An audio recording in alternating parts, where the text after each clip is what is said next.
कैसे हैं आप सभी। आज की इस वीडियो में हम बायोलॉजी के बहुत ही महत्वपूर्ण क्वेश्चन देखेंगे जो कि एसएससी, रेलवे, बैंकिंग आदि के ज़्यादातर आए हुए क्वेश्चन हैं। तो चलिए शुरू करते हैं। पहला क्वेश्चन है, आयोडीन का सर्वोत्तम स्रोत है। तो आयोडीन का सर्वोत्तम स्रोत शैवाल है। चलिए अगला देखते हैं। उपस्थिति तथा हड्डियों के निर्माण और संपोषण में आवश्यक तत्व होता है। क्या होता है? वो होता है कैल्शियम। यह दास कोशिका अरक्तता रोग किसकी असाम्यता के कारण होता है? तो ये WBC RBC के कारण, लाल रुधिर कोशिकाओं के कारण, रेड ब्लड सेल्स। चलिए अगला देखते हैं। अगला है, प्रचुरतम मात्रा में खाद्य प्रोटीन के दो स्रोत कौन से हैं? तो प्रचुरतम मात्रा में खाद्य प्रोटीन के दो स्रोत मूंगफली और सोयाबीन है। चलिए अगला देखते हैं। अगला है, दूध में प्रोटीन और कार्बोहाइड्रेट के अतिरिक्त पोषणदायक अन्य तत्वों में सम्मिलित है। तो दूध में प्रोटीन और कार्बोहाइड्रेट के अतिरिक्त कैल्शियम और पोटेशियम भी है। अगला है, सीमेंट और अस्थियां दोनों में विद्यमान तत्व है। तो सीमेंट और अस्थियों में कैल्शियम समान होता है। अगला है, किसकी कमी से एनीमिया रोग होता है? तो एनीमिया रोग आयरन की कमी से होता है, जिसे हम हिंदी में लोहा कहते हैं। अगला है, किस विटामिन का संबंध रक्त थक्का से है? तो विटामिन के का संबंध रक्त थक्का से है। जिस व्यक्ति के अंदर विटामिन के की कमी होती है तो उसको मामूली चोट लगने पर रक्त का थक्का नहीं बनता और रक्त निरंतर बहता रहता है। चलिए आगे देखते हैं। अगला है, मानव शरीर में औसतन ऑक्सीजन का तत्व कितना प्रतिशत है? ऑक्सीजन का घनत्व कितना प्रतिशत है? तो 50%। अगला है, पालक के पत्तों में किसकी मात्रा सबसे अधिक होती है? तो पालक के पत्तों में सबसे ज़्यादा मात्रा आयरन की होती है। अगला है, सबसे अधिक आयरन किस में पाया जाता है? तो सबसे अधिक आयरन हरी पत्तेदार सब्जियों में पाया जाता है। चलिए अगला है, मूत्र के खरवण को बढ़ाने वाली औषधि को क्या कहते हैं? तो मूत्र के खरवण को बढ़ाने वाली औषधि को डायूरेटिक कहते हैं। चलिए नेक्स्ट अगला देखते हैं। अगला है, टाइफाइड से शरीर का कौन सा अंग प्रभावित होता है? तो टाइफाइड से आंत प्रभावित होती है। पेचिश रोग के लिए उत्तरदायी प्रोटोजोआ है। तो कौन सा है? एंटामीबा। अगला है, आँखों की दूरदृष्टि की बीमारी किसके कारण होती है? तो नेत्रगोलक के छोटा होने से। अगला है, हैजा का क्या कारण है? तो हैजा जीवाणुओं के कारण होती है। अगला है, जिसके जांचने के लिए एलिसा टेस्ट किया जाता है तो वह क्या है? यानी कि एलिसा टेस्ट किसकी जांच के लिए किया जाता है? तो ELISA test AIDS, HIV ads.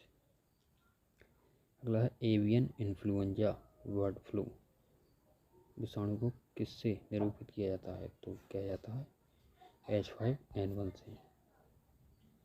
किसकी कमी से दंतक्षय रोग होता है? तो वह फ्लोरीन की कमी से होता है।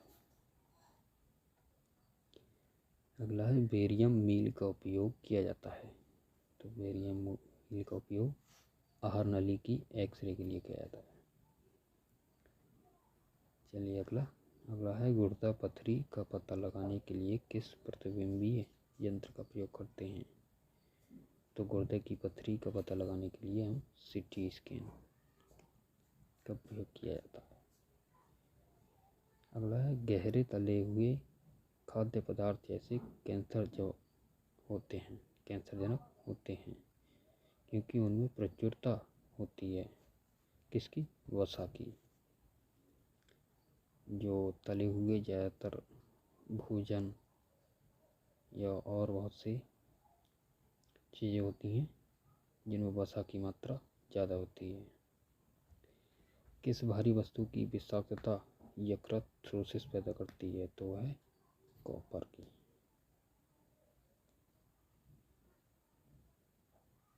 अगला है, मानव शरीर में रक्त की अपर्याप्त आपूर्ति को कहते हैं इस्कीमिया। चलिए अगला है, मनुष्य के जीवन काल में कितने दांत 2 बार विकसित होते हैं? तो वह होते हैं 20।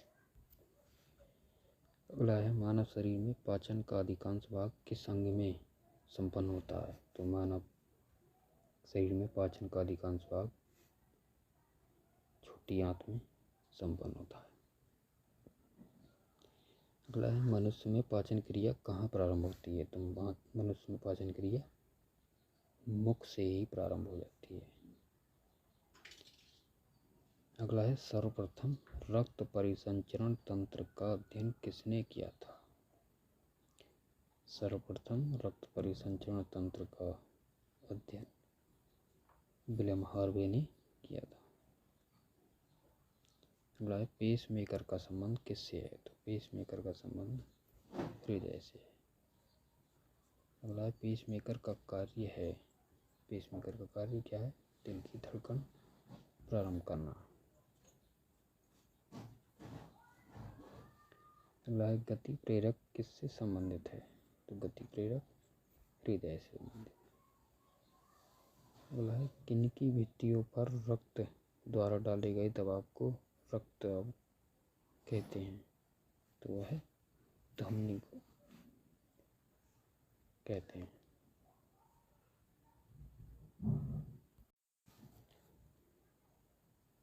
अगला है, सोते समय रक्त दाब में क्या परिवर्तन होता है?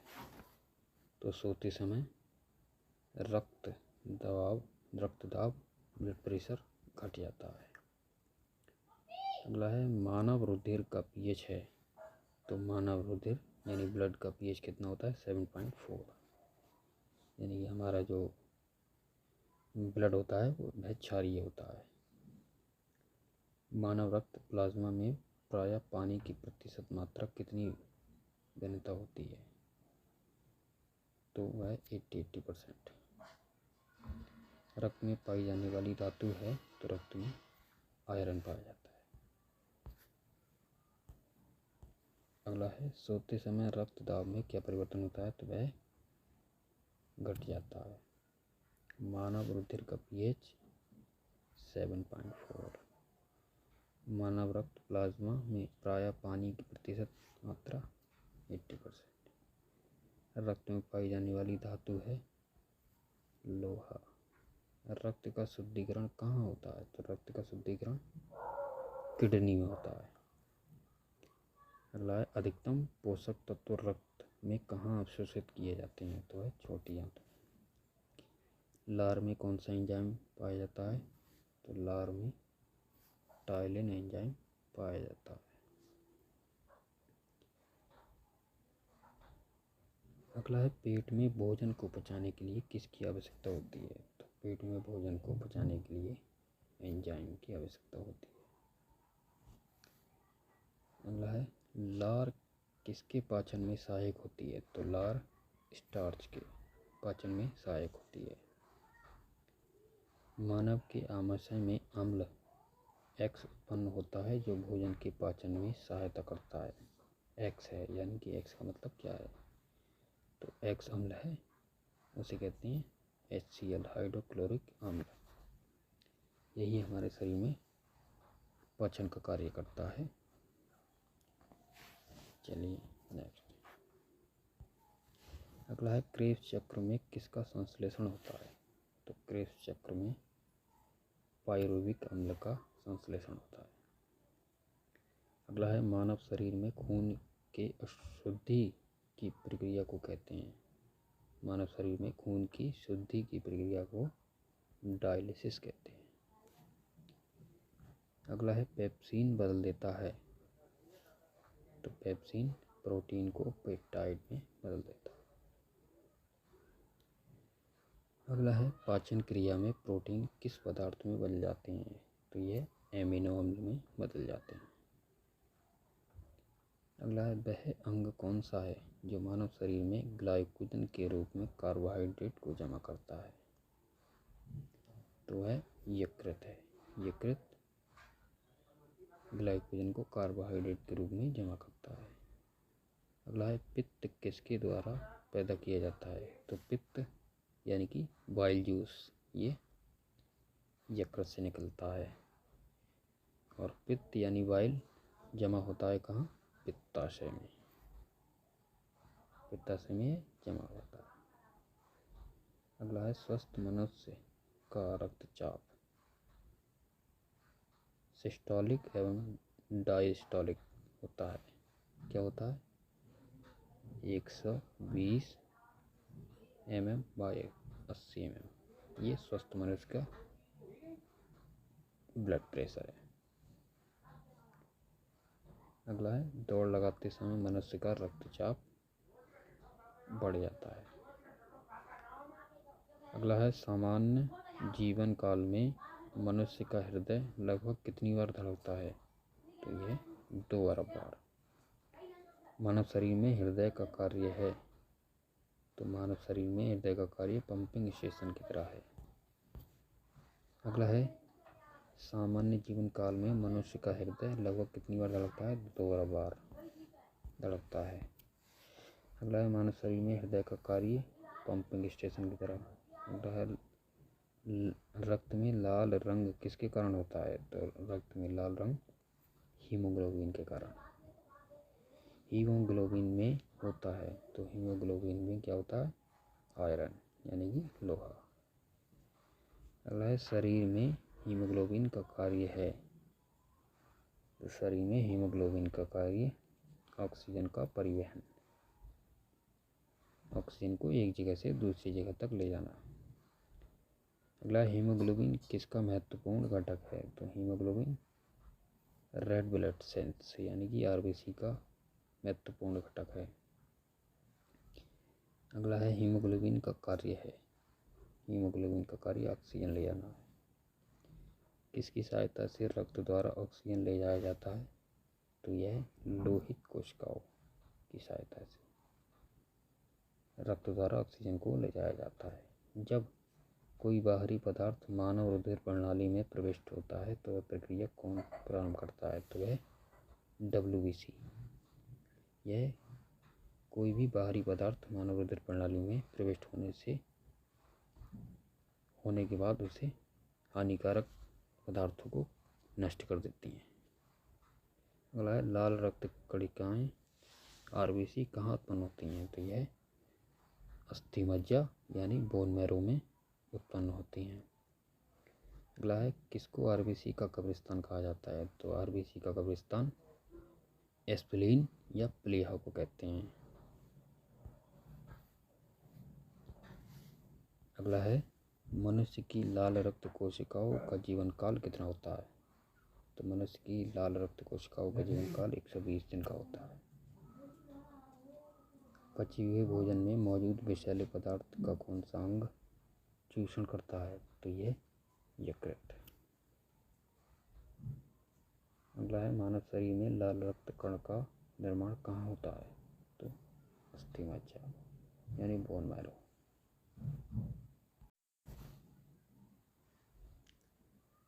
अगला है लाल रुधिर कणिकाओं का उत्पादन किसके द्वारा होता है। तो यह बोन मैरो के द्वारा, अस्थि मज्जा। उच्च उन्नतांश पर मानव शरीर में RBC की संख्या कैसी होगी। तो यह बढ़ेगी। अगला सफ़ेद रक्त कणिकाएं WBC जिन्हें कहते हैं, इनका मुख्य कार्य है। तो इनका मुख्य कार्य है रोग प्रतिरोधक क्षमता धारण करना यानी कि किसी भी रोग से लड़ना।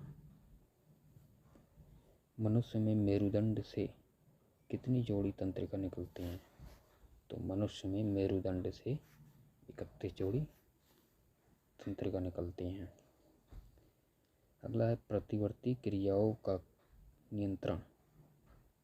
प्रतिवर्ती क्रियाओं का नियंत्रण केंद्र कहाँ पर है? तो यह कशेरुक रज्जु में है। अगला है स्तनधारी किसमें यूरिया बनाते हैं? तो यह यकृत यानी कि लीवर में यूरिया बनाते हैं। मानव शरीर में सबसे छोटी अंतःस्रावी ग्रंथि कौन सी है? तो यह अवटु ग्रंथि होती है। अगला है मूत्र का पीला रंग किसकी मौजूदगी के कारण होता है? तो यह यूरोक्रोम के कारण होता है। अगला है गुर्दे का कार्यात्मक यूनिट है। तो गुर्दे का कार्यात्मक यूनिट नेफ्रॉन कहते हैं। चलिए अगला देखते हैं। अगला है किसकी कुसंग क्रिया के कारण मानव शरीर में मिक्सिडीमा होता है? तो यह अवटु ग्रंथि। अगला है मानव शरीर के भीतर खून किसकी उपस्थिति के कारण नहीं जमता? तो यह हेपेरिन के कारण नहीं जमता है। अगला है रुधिर के प्लाज्मा में किसके द्वारा एंटीबॉडी निर्मित होती है? तो रुधिर के प्लाज्मा में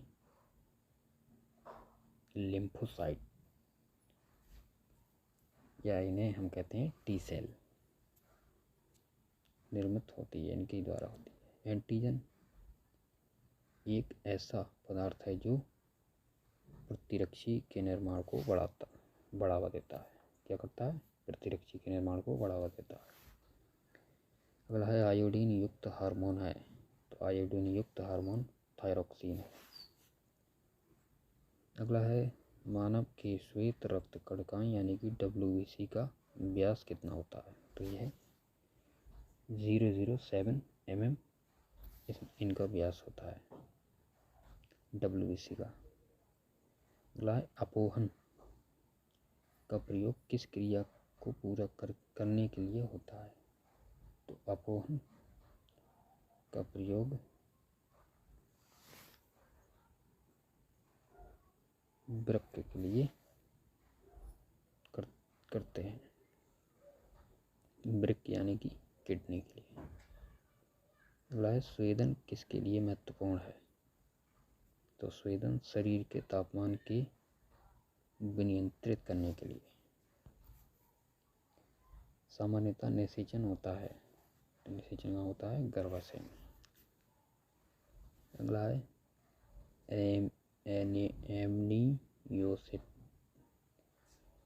एमनियोसेंटोसिस एक तरीका है जो बताता है कि भ्रूण के लिंग का। अगला है मानव शरीर में रक्तचाप नियंत्रित होता है। कहाँ होता है? अधिवृक्क ग्रंथि।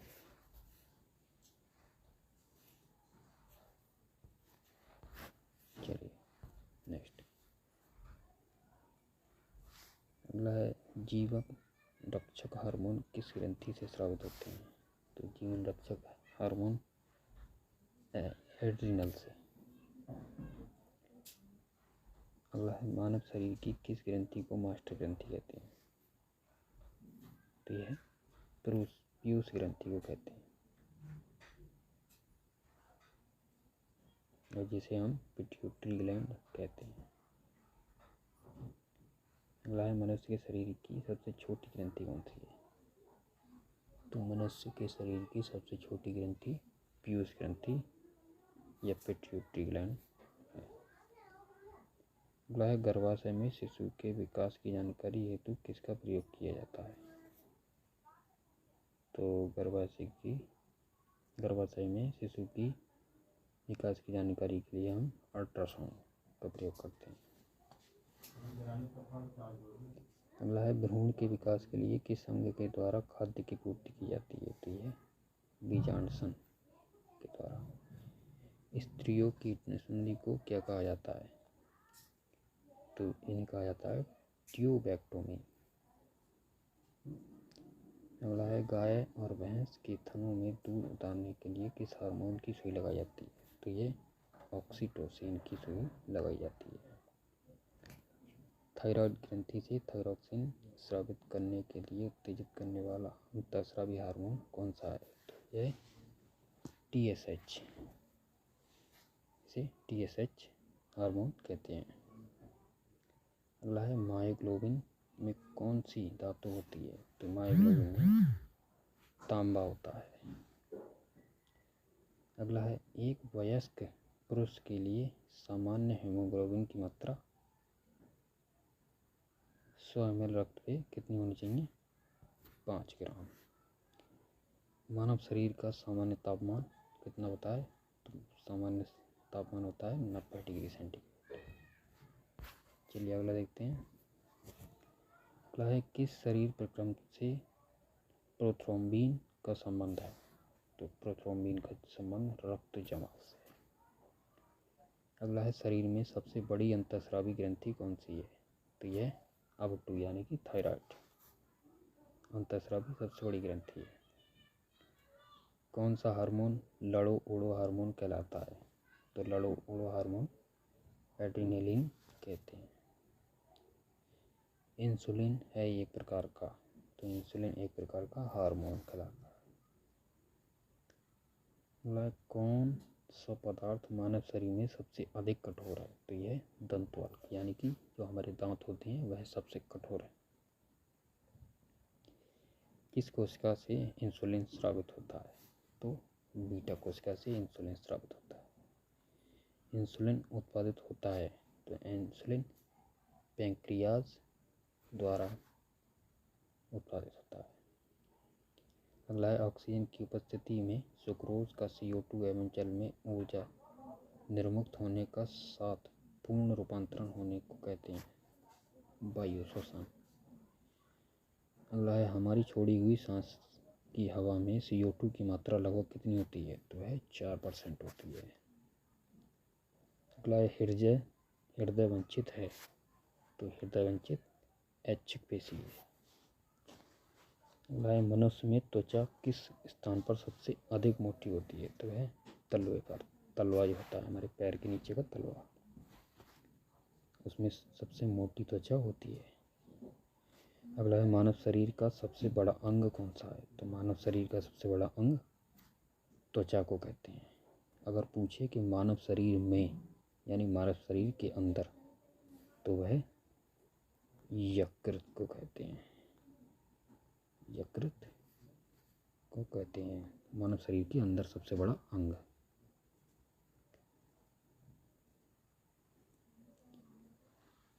तो कैसी लगी आपको ये वीडियो? अगर अच्छी लगी हो तो चैनल को सब्सक्राइब करें, वीडियो को लाइक करें, ज़्यादा से ज़्यादा शेयर करें। चलिए, जय हिंद, जय भारत।